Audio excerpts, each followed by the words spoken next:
I seriously struggled with consistency when I first started training. I wanted to change, I wanted to get big, I wanted to get stronger, I wanted to be seen differently by others. But still, that wasn't enough. That wasn't enough motivation to be able to consistently train because training is difficult. So I would set this plan of training 7 days a week, but then I would only train once. And I would repeat that for months. And that's how I basically didn't make progress. But then there were a few things that I understood that truly just changed things for me. And that's when my progress actually started, my journey actually started. I often say that I actually started training 2 years ago because that's the point at which I started training consistently. But we can say that I actually started training around 3, 4 years ago. And I already made okay progress. I could do like two hands, like one-handed push-ups before I actually started training. Like I often say, because I often say that I actually started training 2 years ago, but my training started a little bit earlier, and I made okay progress, but it wasn't too good. The first thing that I did, I want to waste your time, is to use a habit tracker. What you can see right here is basically the habit tracker, where I have my most important habits, most important things that I want to do. I have them on a piece of paper and I stick them up on my wall. And basically, put the days on the side, as you could see. On the left side, I put the days and then the habits on top. And on the days where I do the habits, I basically just check the box. That's very simple. Don't overcomplicate it. You don't have to make it pretty. Just do it like this. And that's the thing that really absolutely changed my life. Because when I first started using the habit tracker, I was super inconsistent before that. But when I started using it, instantly afterwards, I managed for the first time to go 2 weeks straight without missing a workout, without missing any of my good habits. And it gave me just pride and happiness for the achievement, for what I achieved. And I remember after 10 days of being consistent and not missing any of my good habits, I was so happy. I just went to my sister and told her, I showed her my habit tracker with pride.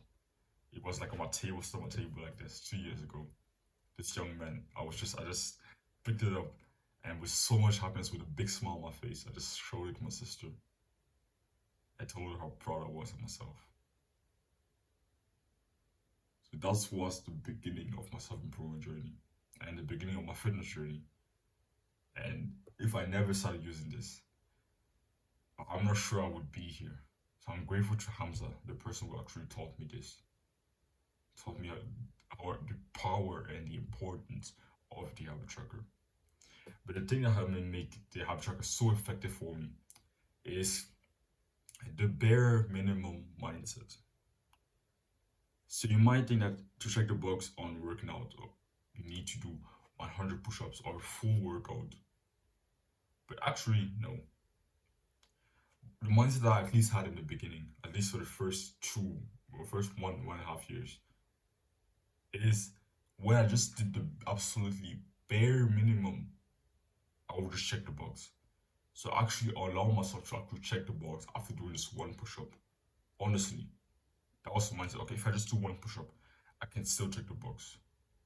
But I actually never, very rarely, at least the first 2 weeks, 3 weeks, I still did my full workouts. But I had this mindset, okay, if I end up not being motivated at all, I'll still do at least one push up. And still, over the first 2 weeks, thanks to this mindset and the habit tracker, did my workouts in the past would used to just be very simple, just do 150 push-ups every day. So I did 150 push-ups every day for 2 weeks straight or even 3 weeks straight. I didn't shorten my workouts or make it easier or anything. And it's because I had this mindset of bare minimum mindset. I just went in, even when I wasn't motivated. I just said, okay, I'm just going to do 10 push-ups, something like that. But I would end up still doing 150. The third thing is understanding second and third order consequences. That's something I've been using a lot recently, and I've been getting better at using it recently. When I want to miss a workout, Maybe I'm coming back from school and I'm super tired. Yesterday was an example of that. I was super tired after school. I was in school all day. I hadn't eaten anything. I was a little bit hungry, but it wasn't like disturbing me too much. And I was just visualizing what amazing meal my mom would have cooked at home. And I'm in the tram with the tram with my friends, and they're talking, but I'm just thinking, yeah, I don't want to fucking do this workout. I'm super tired. I had a 2 hour PE session in my class that was difficult because when I replay games with my PE class in school, I always really push myself. I always really take those games very seriously and I always want to win. So I was tired and so I didn't feel like work going to do my push workout yesterday at all. But then I reminded myself, I thought to myself, what will actually happen if I miss this workout? Because I started visualizing before I even realized it. I started visualizing the comfortable experience of missing this workout, just going back home, chilling in my chair, eating a good meal that my mom cooked, instead of going to the gym and push myself at fucking 4 p.m. But then I thought to myself, what are the consequences? What will happen in consequence of me doing this, of me missing this workout? First, I won't be able to progressively overload for a whole week and a half. Because if I miss this workout, next session, I won't be able to progressively overload. I'll still probably do the same amount of reps that I did last session. And the next session, then I will be able to progressively overload. So it'll probably be 1.5 weeks worth of progressive overload that won't be happening. Second thing that I saw is my identity being negatively affected by it. Because if I miss this workout, then I'll probably see myself as less of an athlete. And I'll probably see myself as less of a consistent person, which will affect my future actions. And third thing, my brain will start to think that it's actually okay for me to miss workouts if I don't feel like doing it at all. So I'm more likely to miss the next workout yesterday and workout after that. The next workout tomorrow, sorry. And the workout after that. And I'm more likely to just miss workouts in general over the last few next weeks. So I didn't just think of one, the first order consequences, the first thing the obvious things. I started really thinking long term of the different consequences different things that would happen in consequence of me missing this workout. And then I was, yeah, I'm not willing to miss on 1.5 weeks of progressive overload. I'm not willing to do fucking boring, those boring workouts where you're not progressing on anything. I'm not willing to do that just because I want to have to be comfortable in my room, not training, not pushing myself. No, that's what I touched myself, and that's what helped me just go into the gym, regardless of the fact that I had zero motivation to, and an amazing workout. Progress do 6 dips with deep range of motion, with an extra 20 kgs. So yeah, another thing that relates to for just the thing the previous thing that I talked about is identity. I now see myself as an athlete. I now see myself as someone who's just super healthy and who takes his health and strength and physical capabilities very seriously. So that's why when I often, on the days when I have no motivation to go to the gym, very often I won't even consider it as an option. I won't even consider not going to the gym as an option, even when I have no motivation to, because I see myself as an athlete now. And I think that helped me create this identity for myself. It's first just consistency, like the habit tracker and bare minimum mindset, helped me first create that identity thanks to the actions that I've taken previously that have helped me shape this identity for me. So even when I say consistency, I don't mean just doing the hard workouts every day. I mean even on the days where I didn't feel like it, just doing 10 push-ups, 20 push-ups. Just making sure that every day I did something that would strengthen or shape this identity that I want to shape. And just how other people started to view me started to see me. When I started to get like a more muscular, and people started to just notice. Everyone started to notice.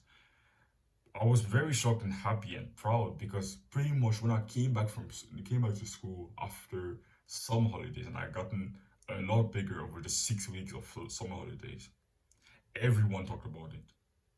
Everyone told me about it. Everyone who knew me would just talked about this, and I was started to just I started being seen as this person who's just a big guy, an athlete, an athletic guy, a strong guy by everyone, teachers, students, girls. It was just an amazing experience for me. And it still happens today, but now I've gotten used to it.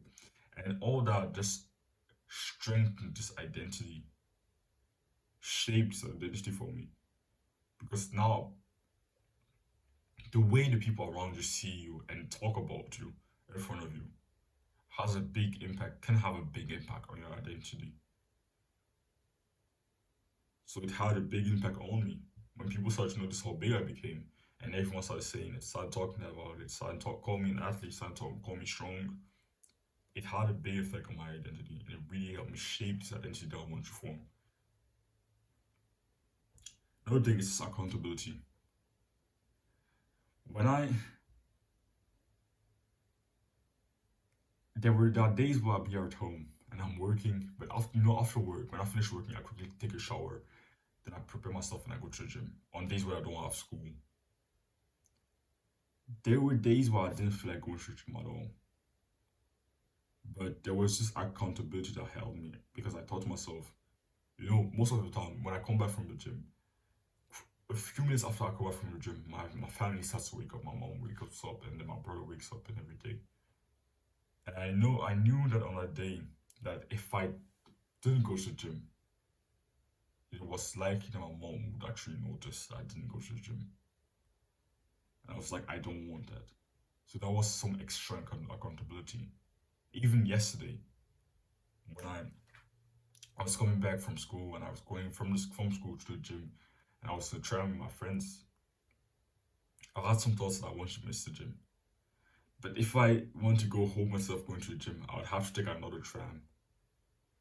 So that accountability of thinking, yeah, my friends will actually notice that I didn't go to the gym. If I want to go home instead of going to the gym, I would have to take another tram. So it was like, yeah, fuck it, I have to go now. So surrounding yourself with people that see you as an athlete, as a guy that goes to the gym every day, will drastically help you and have drastically helped me. Because I'm just known as kind of a disciplined kid. So if I don't go to the gym and I miss a workout, it's like I attained the way people view me, the way I want people to actually view me. You know, that's some extra accountability.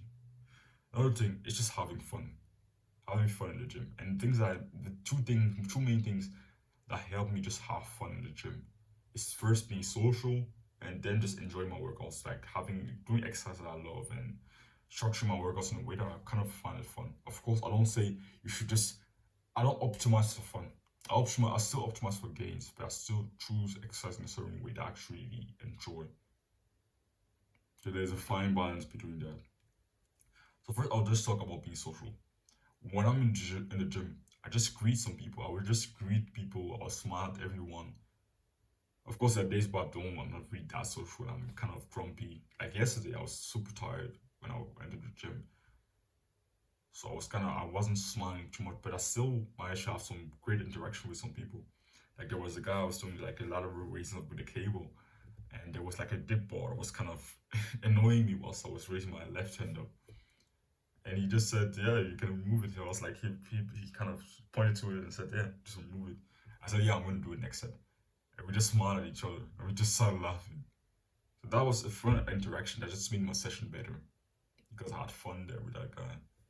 And I just still greeted some people. So I remember a few weeks ago, my goal was to greet at least 5 people every day in the gym. And I would always do a little bit more than that. And that really helped me to become social. And now when I see the people that I usually greet, I will greet them. And even when I see people that I don't usually greet, I'll find a way to greet them. And then next time, they will expect me to greet them, so I will greet them again.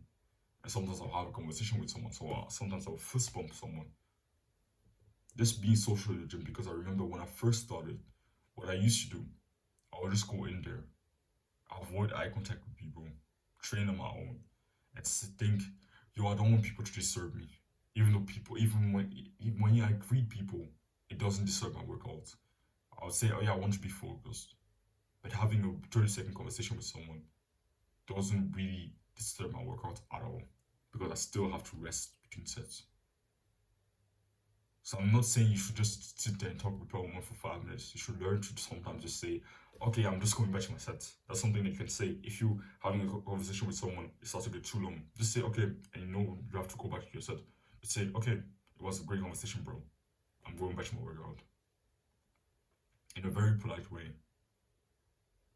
So if you do it well, you can still optimize your workouts to the maximum whilst being social in the gym, whilst talking to people. I think it makes my workouts a lot more fun, because when I first started going to the gym, and I would just be this antisocial person, this guy who would just sit there, do his workout, and not talk to anyone. It was just fucking boring and sad. But now I just talk to everyone. It's just a lot more fun. I'll do a set, finish a set, I'll be tired, and I'll just smile at someone that I see that are looking at me in the corner. That makes the experience a lot more fun. Another thing is just exercise selection. I'll just look for exercises I like. For example, I don't do bench press for chest, like the basic flat bench press at least. But I do weighted dips because I really love that exercise. I don't do lat pull downs for my back, for my vertical pull, for vertical pull exercise.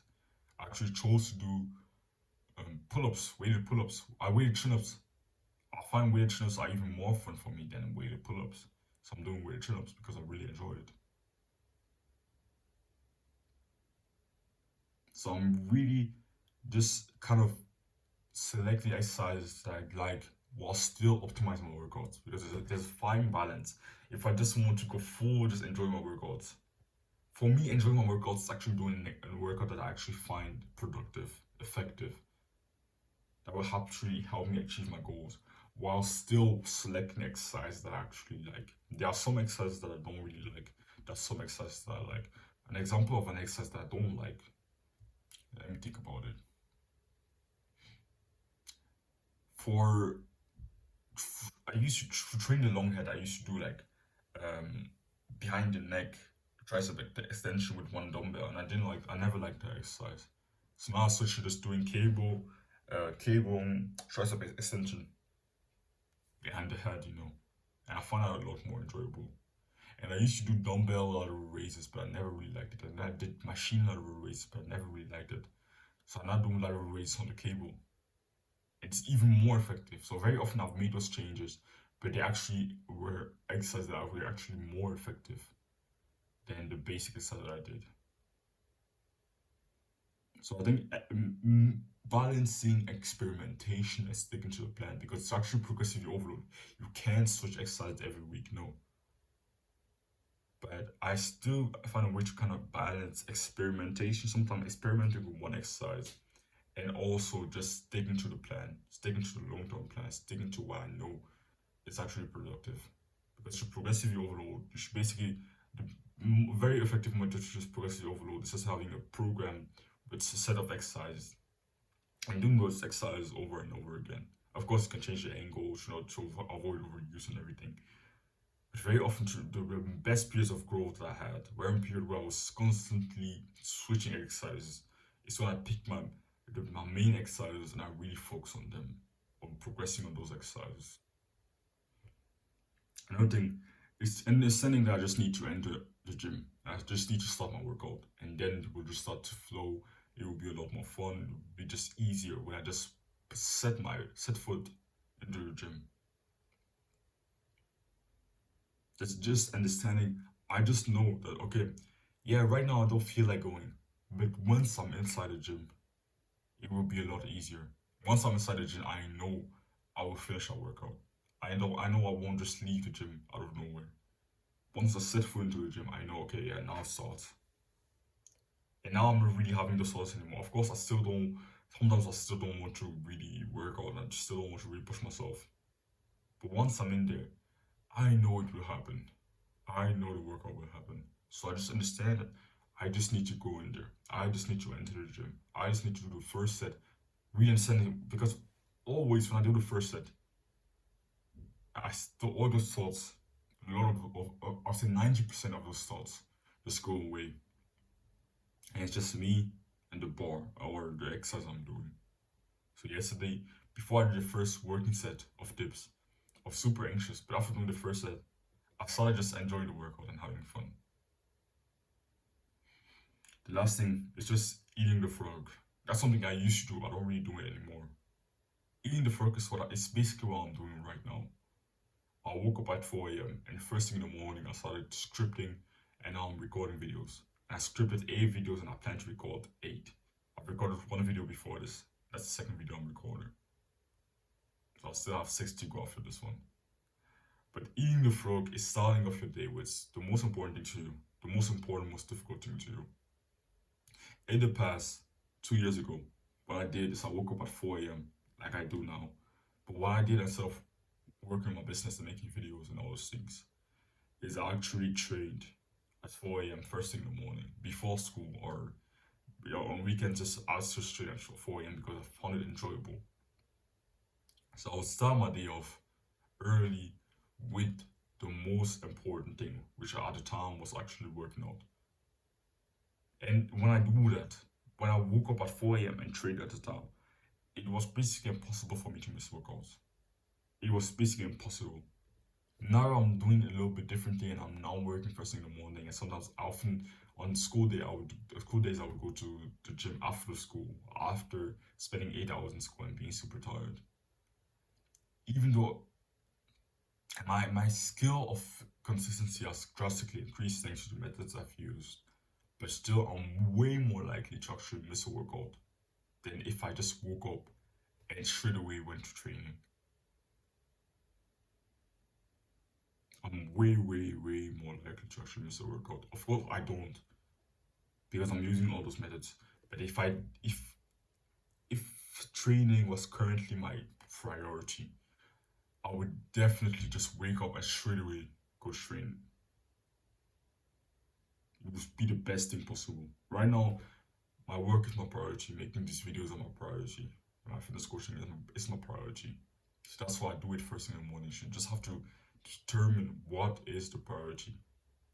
Of course, I can still work out. And the thing is, even if training was my priority, I would still do this before training, work before training, because I still find that, of course, I can still train after my work. I can do it absolutely fine. But I can't really work later on in the day or after my training well at all. My work isn't as effective when I don't do it first thing in the morning. So yeah, that's what I have to say. I hope it can actually help you. If you're interested in my fitness coaching, then you can click the first link in the description. Don't worry if it's comfort. Chase it.